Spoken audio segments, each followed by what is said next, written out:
South China Morning Post, 9th of July 2023, is India's support of Manila in the South China Sea for the Hague verdict a breach of neutrality? China has been intimidating all its neighbors, alienating every country in its immediate neighborhood and even further. After India declared support for the Philippines' territorial claims in the disputed waters, experts predicted China would encounter stronger opposition over the South China Sea. But they added that it was unclear how far New Delhi, engaged in a protracted border standoff with Beijing in the Himalayas, would give up its neutral stance. In recent years, they observed, India has progressively increased its footprint in the South China Sea due to greater economic and security ties with the United States. Delhi has supported Manila for the first time over a 2016 arbitration verdict rejecting China's 9-line claims to the waters, a move that will rile up Beijing. Enrique Manalo, the Secretary of Foreign Affairs for the Philippines, and Subramaniam Jaishankar, the Minister of External Affairs for India, met last week in Delhi. The two nations underlined the need for peaceful settlement of disputes and adherence to international law, especially the UN Convention on the Law of the Sea, and the 2016 arbitral award on the South China Sea in this regard, according to a joint statement released following the meeting.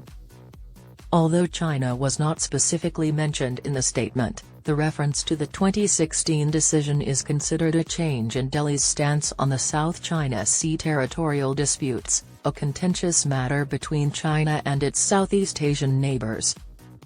According to Chen Shangmao, a research fellow at the National Institute for South China Sea Studies, by openly supporting the Philippines' claim, India is attempting to get involved in South China Sea issues as it edges closer to the U.S., which is engaged in a fierce rivalry with China. China's claims to historical and economic rights in most of the South China Sea were found to be without legal foundation by a tribunal at the Permanent Court of Arbitration in The Hague in 2016, which decided in favor of the Philippines. Beijing declined to participate in the arbitration and declared it would not accept or abide by the court's ruling. It argued that territorial disputes should only be settled by contending claimants. According to Chen, the arbitration ruling is particular regarding the claims of China and the Philippines. India is changing its position on the South China Sea, particularly about certain concerns, and aligning itself with the U.S. Chen suggested that India might keep an eye on its border standoff with China as it adopted a more aggressive approach to the maritime conflict. In the South China Sea territorial disputes involving competing island and marine claims by Brunei, China, Indonesia, Malaysia, the Philippines, and Vietnam, India has long refrained from taking a side. Delhi did not take a firm stance at the time of the decision but urged the nations to settle their differences peacefully. It has resisted engaging China as a member of the Quad. This informal strategic alliance also consists of the US, Japan, and Australia and has refused Washington's proposals for joint patrols in the South China Sea.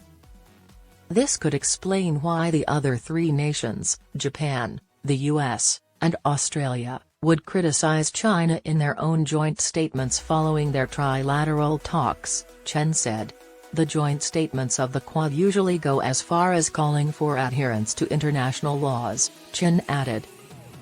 The U.S. Assistant Secretary of State for East Asian and Pacific Affairs, Daniel Crittenbrink, told diplomats and academics at the Washington-based Center for Strategic and International Studies a day before the meeting between the foreign ministers of India and the Philippines that the U.S. anticipated a stronger partnership with India in the South China Sea. Chen suggested that this may be changing.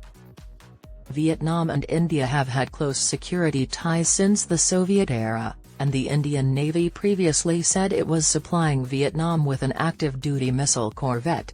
The most outspoken opponent of China's claims in the key waterway has been Vietnam, and tensions over the disputed waters have occasionally risen between Hanoi and Beijing.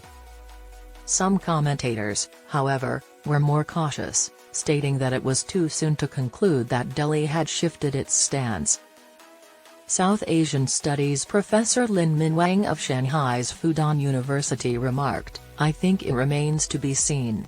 The Philippines strongly desires India to say so, and I believe there might be some trade-offs behind the scenes."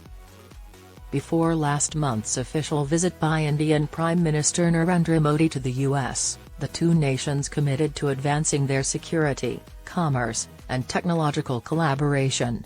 According to Lin, China would be closely watching to see if India would support the US over Taiwan or the South China Sea in a military clash. The Chinese Foreign Ministry did not mention India in its faxed response to inquiries on Monday. Still, it stated that extra-regional countries were urged not to meddle in the South China Sea issue to avoid complicating the situation. Abhijit Singh, chairman of the Maritime Policy Initiative think tank at the Observer Research Foundation in Delhi, says the joint statement does not compromise India's impartiality in the South China Sea issues. According to Singh, it is typical in normal diplomatic practice for one side to pressure the other into adopting stances that it may not be comfortable with but may be prepared to entertain because its partner believes the matter to be of the utmost importance. He stated that India, too, is likely to have found the drafting of a joint declaration with the Philippines to be a tricky proposition. However, Indian leaders will likely have decided that China's disregard for the arbitral tribunal's decision and aggressive behavior in Philippine waters merit some diplomatic opposition. India has shown its military might in the South China Sea with naval excursions and operational drills since a fatal border confrontation with China in 2020. In 2021, it dispatched a naval task force of 4 vessels on a 2-month mission that included bilateral drills with Singapore, Vietnam, Indonesia, and the Philippines and maritime exercises with its Quad partners. This year, India is also anticipated to provide the Philippines access to its BrahMos medium-range ramjet supersonic cruise missiles, which may be deployed to strengthen Manila's coastal defense. According to Reuters, India is reportedly in talks for fresh missile orders with Indonesia, Malaysia, and Vietnam. Former Indian naval officer Singh claimed that as long as Beijing kept its footprint in the Indian Ocean below a certain threshold, Delhi would avoid a confrontation with China. The Indian Ocean is where the nation's primary maritime interests are located. He added that decision-makers in India are aware of this. New Delhi will be forced to react across a larger swath, possibly including the South China Sea, if China encroaches on India's vital space in the Andaman Sea. India won't probably change its security posture in the coastal east of Malacca till then.